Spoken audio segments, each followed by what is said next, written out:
বড়নগরের বিষয়ে আমি কিছু বলতে চাই। বড়নগরে যে চুরিটা হচ্ছে, সায়ন্তিকা ব্যানার্জি চোরের মেন মাস্টার। আর সায়ন্তিকা ব্যানার্জি কেননা বললো কি ছাড়ছে যে আমি 1.5 বছরে যা কাজ করেছি তাতে আমাকে মানুষ পাবলিক ভোট দেবে। কিন্তু সায়ন্তিকা ব্যানার্জিকে ভোট দেওয়ার আগে তৃণমূল কেন জিতবে বড়নগর থেকে, সব থেকে বড় লেটেস্ট হচ্ছে লেউ বাগান আছে। বড়নগরে একটা ইতিহাস আছে, সেটা হচ্ছে লেউ বাগান। ওই লেউ বাগানের জন্যে সায়ন্তিকা ব্যানার্জি জিতবে। কেন সেটা বলছি, হয়তো শুনতে কথাটা খারাপ লাগছে। সায়ন্তিকা ব্যানার্জি 1.5 বছরে বারবার একটা কথা রিপোর্ট করছি, যত বড় মাঠ আছে কিংবা বড় বড় বাজার আছে, বড় বড় মিউনিসিপ্যালিটির ভেস্টেড জায়গা আছে, সেগুলোতে হচ্ছে বড়নগরে সেগুলো ডাকাতি করে কভার করে নিয়েছে। তার জন্যে এত টাকা পেয়ে গেছে, এই জন্য বলছে 1.5 বছরে যা আমি কাজ করে নিয়েছি তা আমি জিতবো। কেন জিতবে না, ওই একটাই কারণে, লেউ বাগানটা আছে বলে বড়নগরে সায়ন্তিকা ব্যানার্জি জিতবে। এই কথাটা শুনতে হয়তো খারাপ লাগছে, কেন সায়ন্তিকা ব্যানার্জি যতগুলো ডান হাত বাঁ হাতগুলো আছে দেখবেন, প্রত্যেকটা টাইটেল দেখবে বহিরাগত, নয় বাংলাদেশ, নয় মায়ানমার, নয় পাকিস্তান, নয় আফগানিস্তান। ইন্ডিয়ার লোক খুব কম লোক আছে, এক। দুই হচ্ছে বলছে গ্যাসের দাম 60 টাকা বেড়েছে। 60 টাকা কেন বেড়েছে? 60 টাকার জায়গায় যদি 300 টাকা বাড়তো তাতেও আমি বলবো সঠিক কাজ হয়েছে। যারা ইন্ডিয়ার বসবাসকারী, ভারতবর্ষে বসবাসকারী, তারা আগে আঁচে রান্না করেনি, আঁচ জ্বালেনি, তাহলে আজকে গ্যাসের দাম 60 টাকা বেড়েছে বলে আজকে আন্দোলন করছে। কেন করছে জানেন? বাইরের বহিরাগতরা ফ্ল্যাটে চুরির এই যারা এই বহিরাগত চুরি করে রাতারাতি বড়লোক হচ্ছে, তাদের ফ্ল্যাট খাস জায়গা মাঠ প্রমোটিং করছে, পুকুর ভরাট করে যেসব কমপ্লেক্সগুলো হচ্ছে, সেগুলো তো আর ইন্ডিয়ার লোক কিনবে না। ভেস্টেড জায়গা, তার কাগজপত্র অরিজিনাল হবে না বলে, তাই তারা ফ্ল্যাট কিনছে। তারা এখানে গুন্ডামি মস্তানি করছে, মার্ডার করে দিচ্ছে। ভেতরে অনেক লোক মার্ডার হচ্ছে না, ভুল কথা, অনেক লোক, এরকম খবরও হয় না, বলে অসুস্থ হয়ে মারা গেছে। তা এই বহিরাগতদের জন্য ফ্ল্যাট কিনছে, তারা এবার রান্না করতে গেলে 60 টাকা বেড়ে গেছে, পরবর্তীতে আরও বাড়বে। সেই কারণে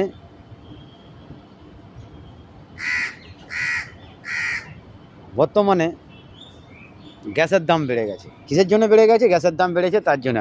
এই গ্যাসের দাম 294 টাকা শুধু পশ্চিমবঙ্গ সরকার নেয়, আর 28 থেকে 30 টাকা নিচ্ছে সেন্ট্রাল গভর্নমেন্ট।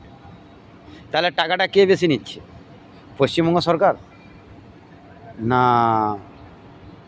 Central government?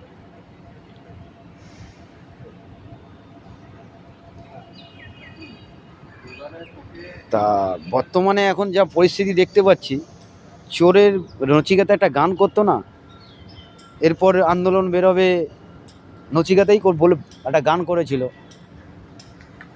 যে এবার চোরদের একটা দল বেরোবে, যে আমরা রাত্রে দিনে চুরি করতে পারছি না, তার একটা আন্দোলন দরকার। তেমনই তৃণমূলের পার্টি হচ্ছে চুরি করে পেট ভরে গেছে, তাও কুলোচ্ছে না, বলছে আরও চুরি করব। তার জন্য এরা জোট বেঁধে লেগে গেছে, আবার বার ভোটে জিতে এর থেকে আরও বেশি চুরি করব, আরও কিছু চুরি করে আরও কিছু ব্যাংক ব্যালেন্স করব। খেয়ে বদহজম হয়ে যাচ্ছে, তাতেও কিন্তু পেট ভরছে না। আর যত বহিরাগত সব তৃণমূলেই আছে। কেন তৃণমূল এবারে জিতবে এটাও আপনাকে বলে দিচ্ছি। তৃণমূল হচ্ছে ইন্ডিয়ার লোকের চুরি করে বাইরের দেশের লোককে দিচ্ছে পশ্চিমবাংলাতে। বাইরের কথাটা আমি বলছি না, পশ্চিমবাংলাতে বলছি, যে পশ্চিমবাংলার চুরি করে বাইরের আসতে মায়ানমার, পাকিস্তান, বাংলাদেশ তাদেরকে দিচ্ছে। এই যুবসাথী, লক্ষ্মীর ভাণ্ডার, এগুলো কারা পাচ্ছে বেশি জানেন? বেশি পাচ্ছে বাংলাদেশ, পাকিস্তান, আফগানিস্তান, মায়ানমার। কিন্তু আমি বলছি না যে তারা অমানুষ, তারাও তো মানুষ, তারাও বিদেশে থাকে বলে তারাও তো একটা মানুষ। সেই মানুষের জন্যে যে মানুষ মানুষ চুরি করে বাইরের রাষ্ট্রের লোক দিলে তো বাইরের লোকের রাস্তে তো ভোটটা বেশি হবে। পশ্চিমবাংলাতে যত যত ইন্ডিয়া কিংবা ভারতের লোক আছে তার থেকে বেশি বাইরের লোক আছে পশ্চিমবাংলাতে। অন্য রাষ্ট্রে তো আছেই, কিন্তু অতটা নেই, তার থেকে বেশি পশ্চিমবাংলাতে আছে। আর পশ্চিমবাংলার চুরিটা বেশি হয়। আর সায়ন্তিকা ব্যানার্জি এই যে এত বলছে জিতবে, হ্যাঁ জিতবে, কেন জিতবে বললাম তো একটাই কারণে, বাজে কথা শুনতে লাগে, কিন্তু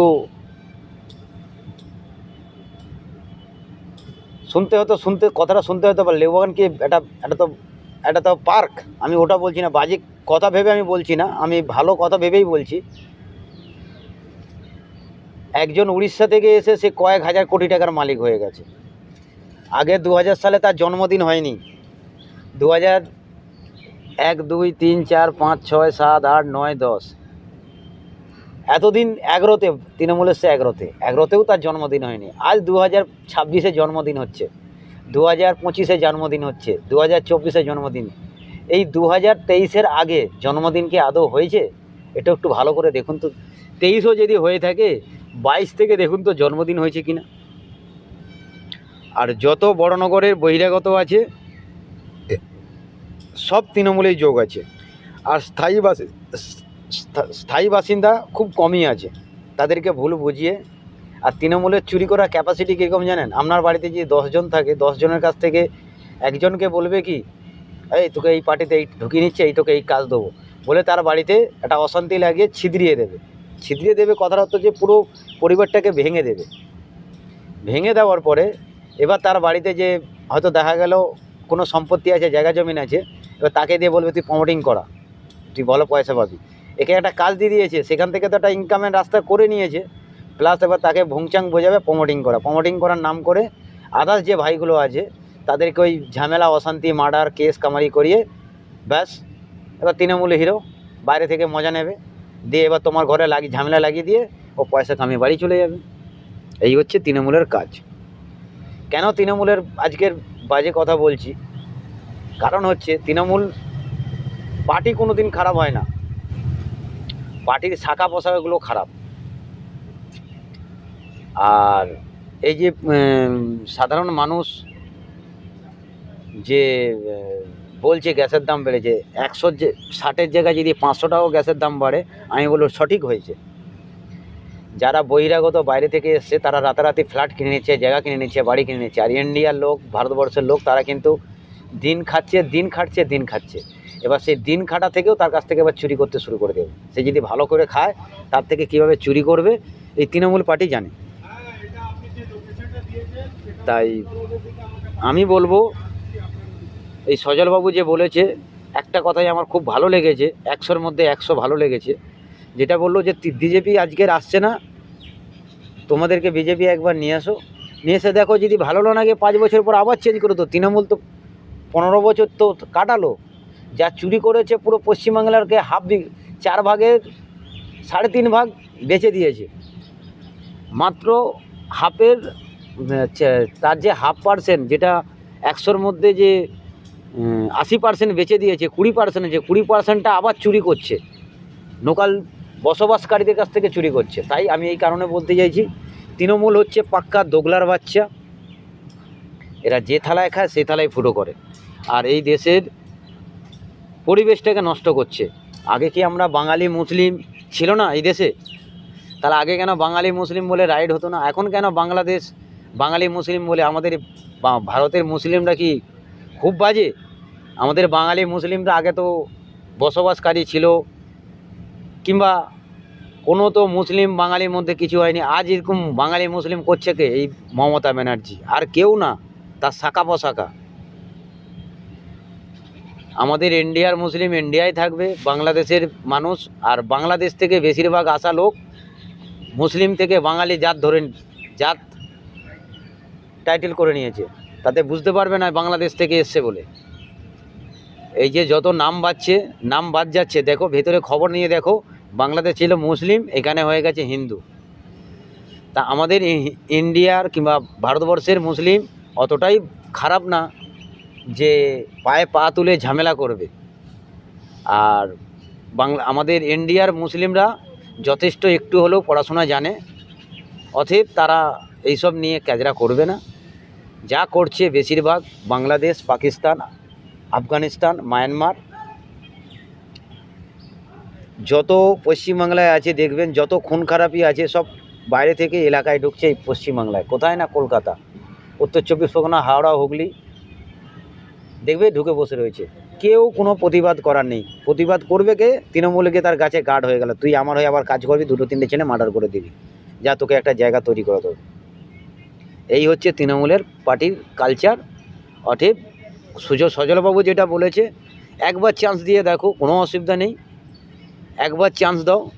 ওনার কথাটা 100-র মধ্যে 100 আমি গ্যারান্টি সহকারে কথা বলছি, ওনার কথাটা সম্পূর্ণভাবে আলাদা। তোমার ভালো লাগছে না, তুমি আবার পার্টি চেঞ্জ করো, কিন্তু 5টা বছর দিয়ে ভোট দিয়ে দেখো জিততে পারে কিনা। আর সায়ন্তিকা ব্যানার্জি একটাই কারণে জিতবে, লেউবাগানের জন্য। ঠিক আছে, মদের দাম এত বাড়ছে, মদে আগে 65 টাকা, বিজেপি সিপিএম থাকাকালীন 65 টাকা 60 টাকা মদের বোতল খেয়েছে। আজকে সেই বোতল 110 টাকা, আরও দাম বাড়ছে। গ্যাস, পেট্রোল, সাধারণ একটা মানুষ, এই যে ভাতা দিচ্ছে, সাধারণ একটা মানুষের কাছে, একটা বাড়িতে ফ্যামিলির মধ্যে যদি 5টা ছেলে থাকে, 3টে মেয়ে থাকে, 3টে মেয়ে 4,500 টাকা মাসে পাচ্ছে। আর 4টে মানুষের যে ছেলে আছে, 4টে বাইকের ছেলের কাছে কেউ হয়তো সুজুকি ডেলিভারি করে, কেউ কোনো ওলা উবের চালায়, বাইকে র্যাপিডো চালায়, কেউ আবার কোনো কারখানায় কাজ করতে গেলে দূরত্ব তা বাইক লাগে, কোনো অফিসে জব করতে গেলে বাইক লাগে। বাসে তো সবসময় যাওয়া সম্ভব হয় না। তো এবার হিসাব করে দেখুন, প্রত্যেক লিটার পিছু 10 টাকা করে বেশি। দিল্লিতে এইখানে হচ্ছে 105 টাকা, ধরুন 106 টাকা করে, আর দিল্লিতে হচ্ছে 195 টাকা করে। তাহলে 100 টাকাটা, 10 টাকাটা কেন বেশি নিচ্ছে? আচ্ছা, গ্যাসের কথা বলছে, গ্যাস তো পশ্চিমবঙ্গ সরকার নিচ্ছে 294 টাকা, আর আমাদের সেন্ট্রাল গভর্নমেন্ট নিচ্ছে কত? 30 টাকা, 34 টাকা, 28 টাকা করে নিচ্ছে। তাহলে সেন্ট্রাল গভর্নমেন্ট চুরি করছে না পশ্চিমবঙ্গ সরকার চুরি করছে? পশ্চিমবঙ্গ চুরি করছে না সেন্ট্রাল গভর্নমেন্ট চুরি করছে? এই তৃণমূল পার্টি হচ্ছে বাইরের পার্টি, এলাকার পার্টি না। এই যত আছে আমাদের ইন্ডিয়ার লোক আছে, কিছু আছে, সবাইকে বলবো না, কিছু আছে